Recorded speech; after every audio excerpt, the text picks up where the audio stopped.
A paz do Senhor. Hoje eu queria fazer um estudo diferente, tá? Esse vai ser voltado para as mulheres, depois eu vou fazer um voltado para os homens. E eu tenho identificado na caminhada, né, com conversas com outras mulheres, que nós temos duas categorias de mulheres que estão no deserto. E eu dividiria elas em duas categorias, mas elas não são iguais. Então, 90% das mulheres que estão no deserto, elas são rixosas e 10% são idólatras. Então vamos tratar dessas duas categorias, tá?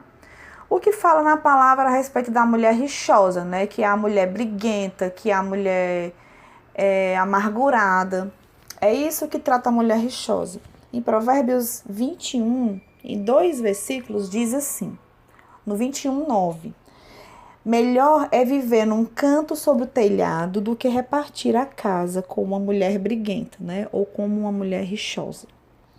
E em Provérbios 21:19 diz assim: melhor é viver no deserto do que com uma mulher briguenta e amargurada.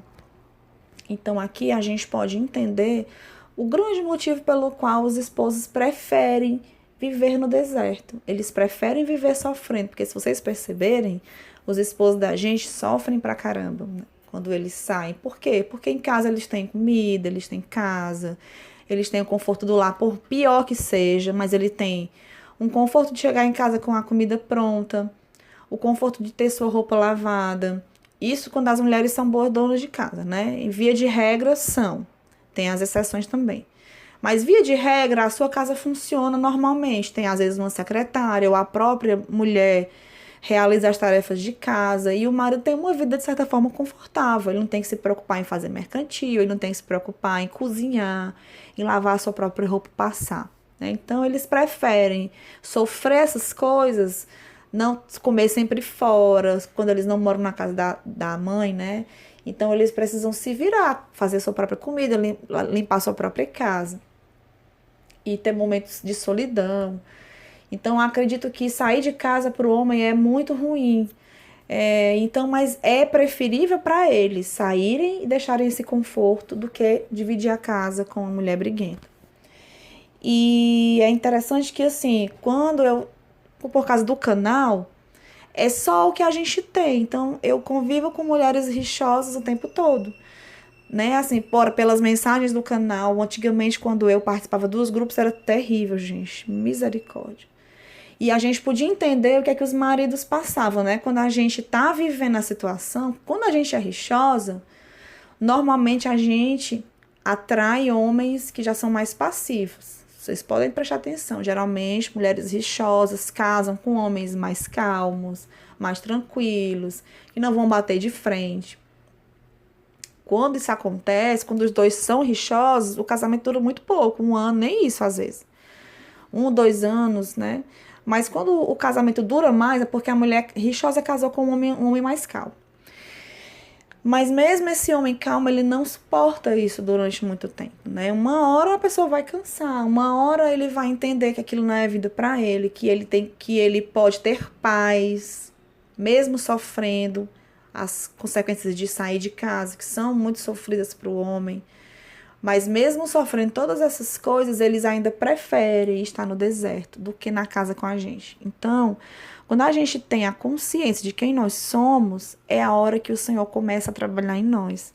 Porque enquanto que a gente está na negação, ai, o marido saiu, a culpa é toda dele, ai, não sei o quê, como é que pode, ele me abandonou, me traiu e não sei o quê. Mas, poxa, o que foi que você fez para que isso fosse gerado, né? Ah,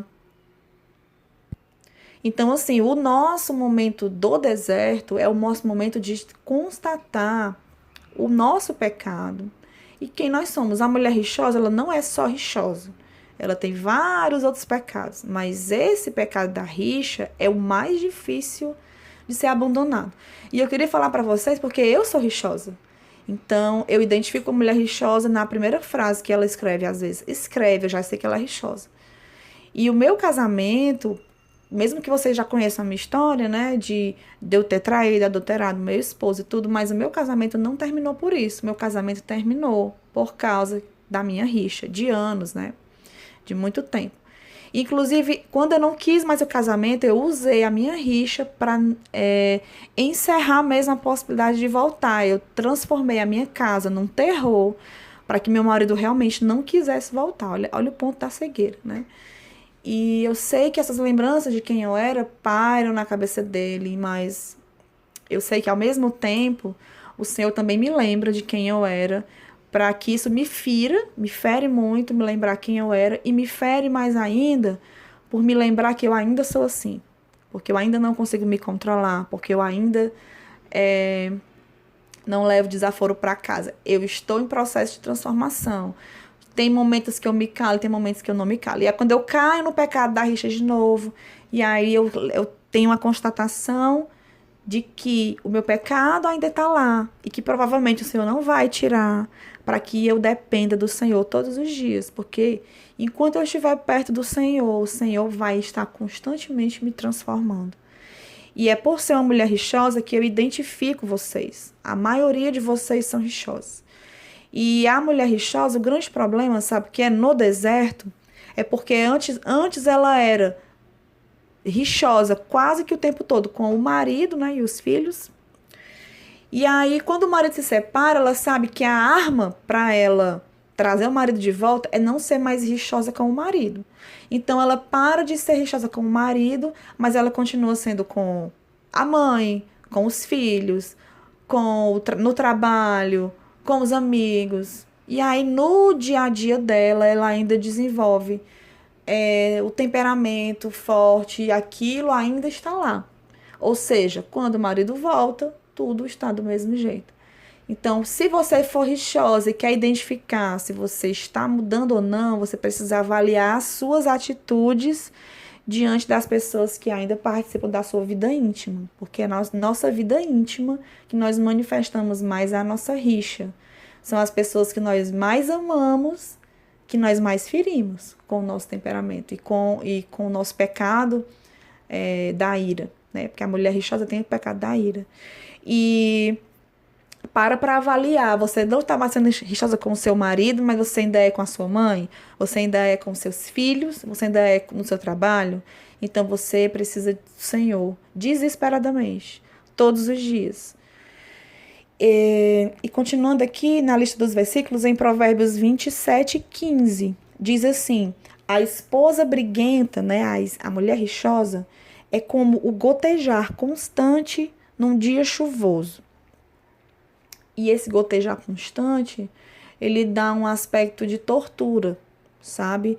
Você tem uma agonia, né? Quando você tem uma torneira pingando, eu, por exemplo, eu tenho um toque. Se eu escutar um sonzinho constante, eu não consigo dormir. Então, por exemplo, se você pensar naquela gotinha caindo, não sei qual era o tipo, qual era a época, mas eu sei que tinha uma forma de torturar, se eu não me engano, eram os chineses, que eles pegavam os inimigos e eles deixavam uma gotinha caindo na cabeça. A tortura era só essa, gente.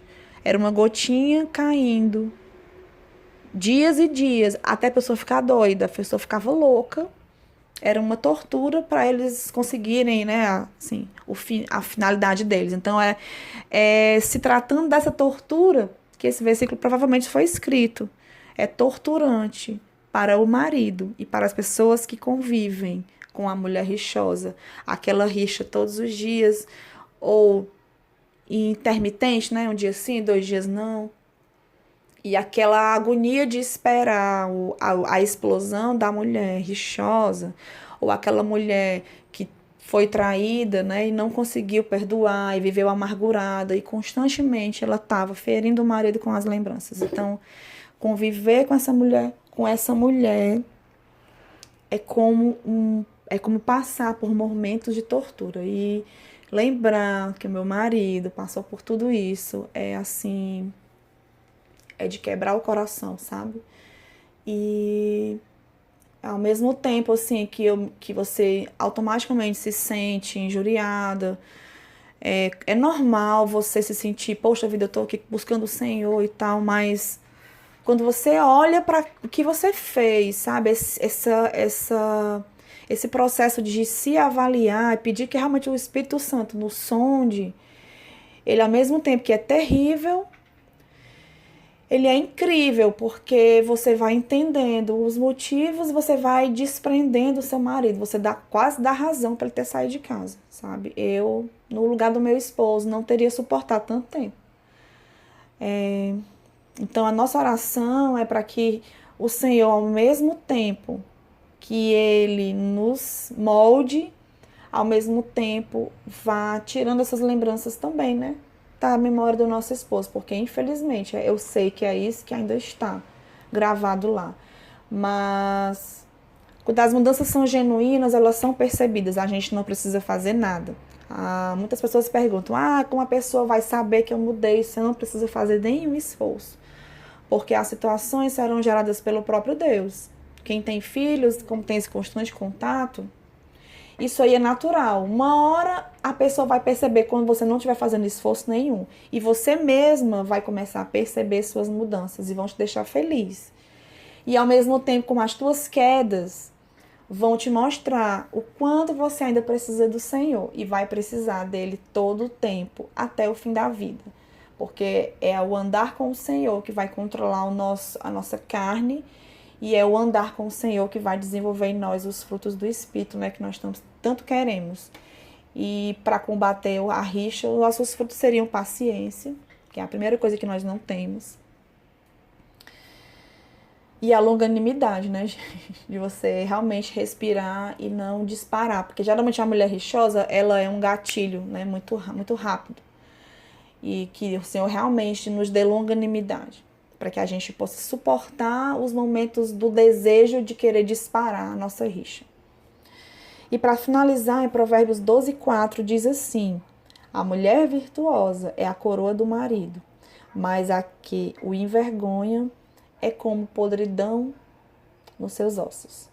E aqui esse versículo vale para ambas as categorias, né? E eu queria, com relação às mulheres idólatras, eu queria dizer assim, que em Mateus 22:37, fala sobre o nosso primeiro grande mandamento, né? As mulheres que realmente acham e ainda têm o marido e o próprio casamento em si como um altar, como única forma de felicidade, como o único despejar do coração. Essa mulher, ela é idólatra, ela coloca o marido, casamento e restauração num patamar que quem deveria ocupar era Deus. E nesse processo, ela quebra o grande primeiro mandamento, né, que foi reafirmado por Jesus, que diz assim: amarás, pois, o Senhor teu Deus de todo o teu coração, de toda a tua alma e de todo o teu entendimento. E não terás outro Deus além de mim. Então a gente realmente precisa tomar cuidado para que durante a nossa vida e o nosso procedimento a gente não esteja endeusando a própria restauração do casamento, para que a gente entenda que a nossa felicidade não vai depender do casamento. Tanto é que quando nós éramos casadas, nós não éramos 100% felizes. Você pode lembrar. Talvez você era mais feliz do que agora, mas você ainda era infeliz, né? E uma das características da mulher rixosa é porque ela é infeliz. Ela está depositando em alguém, a idólatra e a rixosa, né? Está depositando em alguém aquilo, a expectativa sobre aquilo que só Deus pode dar. Então, gente, é isso. E se vocês me perguntarem como que eu posso começar a deixar de ser uma dessas duas características, ou rixosa ou idólatra, você pode começar lendo a Bíblia. Porque é através do conhecimento de Deus que você vai entender, primeiramente, que você não é nada, o quão pecadora você é e que precisa desesperadamente de Cristo. E você vai conhecer o Deus que você já sabe, que você precisa adorar em primeiro lugar. Então, para todas as respostas dessa pergunta e de todas as outras que vocês provavelmente possam fazer, a resposta vai sempre ser a mesma. Conheçam a Deus através da leitura pessoal da santa palavra que Ele já deixou. E essa é a maior revelação e o maior presente que Ele tem para nós. Fiquem com Deus.